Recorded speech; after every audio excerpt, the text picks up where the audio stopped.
Chapter 11: The American Revolution. Timeline to real independence. Americans declared independence, but they weren't independent yet. Washington was put in charge of the Continental Army in 1775, but it was more like a collection of part-time volunteer militia contracted to fight for only a year. The Continental Congress suggested a draft, but not everyone participated.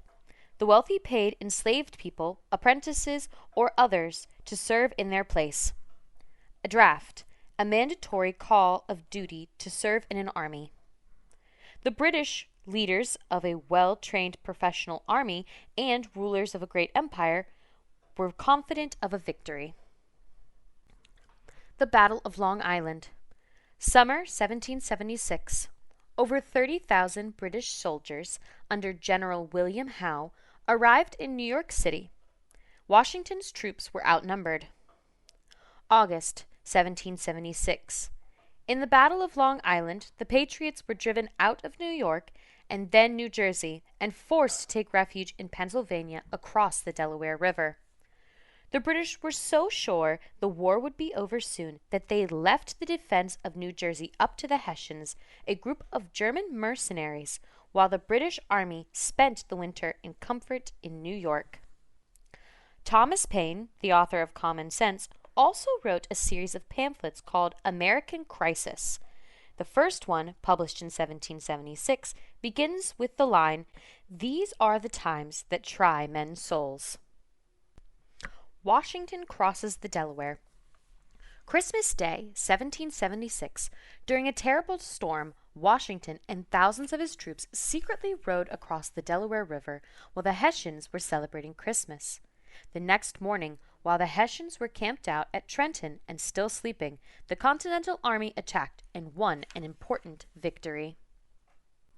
January 2nd, 1777. British General Charles Cornwallis, in charge of British troops, tried to stop the Continental Army, but Washington was a step ahead. His troops lit campfire near Princeton to make it look like they were resting. Instead, they followed the British troops and made another surprise attack. The Battle of Saratoga, Spring 1777. The British plan was to capture the city of Albany and take control of the Hudson River to cut off New England from the other colonies. General William Howe would move north up the Hudson. General John Burgoyne would head south from Canada and recapture Fort Ticonderoga on the way. Lieutenant Colonel Barry St. Leger would travel down the Mohawk Valley. All three would meet in Albany. That was the theory, anyway. Don't hate him because he's beautiful. General Burgoyne was affectionately called Gentleman Johnny Burgoyne by his troops for his kindness, and maybe also for his good looks and fashion sense. Howe decided it'd be better to capture Philadelphia. He forced the Continental Congress to flee the city. Burgoyne recaptured Ticonderoga, but Gentleman Johnny didn't know Howe wasn't on his way up the Hudson and was trapped in the woods by American militias. St. Leger was forced back en route to Mohawk Valley by American General Benedict Arnold. Traitor, spy, not a good guy, Benedict Arnold. Burgoyne eventually made it to Saratoga, New York, where he was met by the American forces of General Horatio Gates. The British had no reinforcements, no escape en route. On October 17th, the British surrendered, and the Battle of Saratoga became the first major American victory of the Revolutionary War. The victory also led the French to get involved in the Revolution. The French and British were bitter enemies, so the French began supporting the Patriots when they saw that the Americans could win and wouldn't be satisfied with anything less than independence. Winter at Valley Forge. Winter of 1777. The Continental Army suffered through one of the worst winters on record. While the British were comfy in Philadelphia, the Continental Army was camped 20 miles west at Valley Forge. The 12,000 troops had almost no food, clothing, or supplies. About a quarter of them died before spring. Those who survived had spent the winter training under Prussian officer Baron von Steuben, they became a small but very skilled new continental army. John Paul Jones. Most privateers attacked British naval bases in the Caribbean. John Paul Jones, an immigrant who had been a fugitive in Scotland, became a war hero in 1779 after his ship, the Bonhomme Richard, and the British warship Serapis fought near the British coast. When asked to surrender, Jones reportedly replied, "I have not yet begun to fight." Serapis surrendered first. A privateer, a privately owned ship commissioned by the government to fight the enemy. In exchange, the ship could keep whatever they found on enemy ships. Help from overseas. 1778. The French had been secretly providing supplies and their navy to the Patriots. The victory at Saratoga, plus the charm of Benjamin Franklin as an American diplomat in France, persuaded the French to support the U.S. publicly. In 1778, Louis XVI decided that France would officially become an ally and declare war on Great Britain. 1779. Spain joined the war against England. Louisiana Governor Bernardo de Galvez helped Spain take Natchez, Baton Rouge, and other cities from the British. Holland also helped the Patriots with loans and funding. The Marquis de Lafayette, a young French nobleman, became a trusted aide to George Washington. Lafayette was such a strong believer in the Revolutionary War that he paid the troops under his command out of his own pocket. War on the Western Front. The British Army had to spread out to cover a lot of land. West of the Appalachian Mountains, the British gained indigenous allies like Mohawk chief Joseph Brant. This area had been made more accessible thanks in part to Daniel Boone, who had blazed the Wilderness Road in 1775. George Rogers Clark, a lieutenant colonel in the Virginia militia, captured the British outposts and Fort Sackville in modern-day Indiana. Blazed, cut a trail as in he was a trailblazer. War in the South, 1778 to 1780. The British offered freedom to people enslaved by patriots if they would run away and join the British troops. In December 1778, British commander Henry Clinton captured Savannah, Georgia, and eventually the entire state of Georgia. In May 1780, Clinton also gained control of Charleston, South Carolina, in a battle that destroyed most of the American army in the South. General Cornwallis was put in charge of maintaining a British stronghold in the South. Congress appointed General Horatio Gates, who had led troops to victory in Saratoga, to create a new Southern army. Unfortunately, they were quickly defeated by Cornwallis. 1781. Congress replaced Gates with a new Southern general, Nathanael Greene.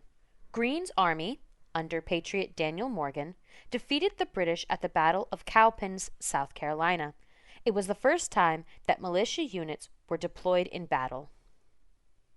Guerrillas and the Swamp Fox. Instead of using traditional European style of lining up for combat, Southern patriots used their knowledge of the terrain by attacking supply and communication centers in small groups and escaping before they could be caught. It was a style of warfare called guerrilla warfare. The most famous guerrilla of the South was Francis Marion, leader of Marion's Brigade. He was so difficult to catch, the British called him the Swamp Fox. Eventually, the British fled the Carolinas. Guerrilla warfare, system of warfare in which the soldiers fight using techniques such as surprise, ambush, and disruption.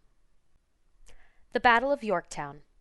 Early 1781, Cornwallis moved his troops to Yorktown, Virginia, on the banks of the York River. Supplies and money were running low, and he needed a port to resupply his troops. Philadelphia and New York were controlled by the British. It was discovered that General Benedict Arnold was a spy and had been plotting to turn over critical military fort West Point and conspiring to capture George Washington. Morale was low. Benedict Arnold wasn't the only spy around. Nathan Hale, a young soldier for the Continental Army, volunteered to go behind enemy lines and report on British troops' activities during the Battle of Long Island. When he was caught and sentenced to hang in 1776, Hale's famous last words were this: "I regret that I have but only one life to lose for my country." When Washington learned that Cornwallis had moved into Yorktown, he saw an opportunity. After a fast and top-secret march south, the Continental Army, with the help of 7,000 French troops under Lieutenant General Rochambeau, surrounded the city of Yorktown. French ships had already blocked Chesapeake Bay, making it impossible for Cornwallis to escape or get reinforcements. On October 19, 1781, after weeks of fighting, Cornwallis surrendered. There were several small battles left to fight, but the war was over. Benjamin Franklin, John Jay, and John Adams began negotiations with the British in Paris to end the conflict. The last British troops left New York Harbor. Washington left for his home in Mount Vernon, Virginia. The Treaty of Paris. Again, it took 2 years to finish negotiating the 1783 Treaty of Paris, but the terms were favorable for the U.S. On September 3, 1783, Britain officially agreed on the following. The U.S. was a free and independent nation. Though it had the potential to expand, its boundaries were now the Mississippi River, the southern border of Canada, and the northern border of Spanish Florida. Americans could fish the waters of British North America. Debts would be repaid. Enslaved people would be returned. The Congress agreed to recommend that property taken from Loyalists be returned. However, many Loyalists fled to New Brunswick and Nova Scotia. Also, Spain got Florida back. The 1763 Treaty of Paris ended the 7 Years' War.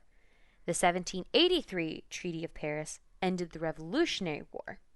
In 1898, a completely different Treaty of Paris ended the Spanish-American War. How the war was won. So if the British Army was better trained and better supplied, how did the Patriots win? 1. Home field advantage. 2. Knowledge of the terrain. 3. Motivation for the cause. 4. Civilian support. 5. Great leadership. 6. Help from France and Spain. Women in the Revolutionary War. With the men away, women took more responsibility for the home front. They also supported the cause of independence. They sewed clothes and made supplies for the army, or became nurses. Many disguised themselves as men to fight or became spies. Some also followed their husbands to the battlefield and did a lot of domestic work at the camps. One famous example, Mary Ludwig Hayes Macaulay, actually fought in the war. She was probably the inspiration for mythical hero Molly Pitcher, who was famous for bringing pitchers of water to the soldiers. Molly Pitcher's name symbolizes the many women of the Revolutionary War. Black people in the Revolutionary War. At first, black people weren't allowed to fight in the Continental Army, mainly because the southern states didn't want to give weapons to enslaved people. After the British recruited enslaved people, attitudes changed. A lot of free black people served in the army. For example, the 1st Rhode Island Regiment consisted of 140 black soldiers out of 225. By the end of the war, every state except South Carolina included black people in their troops.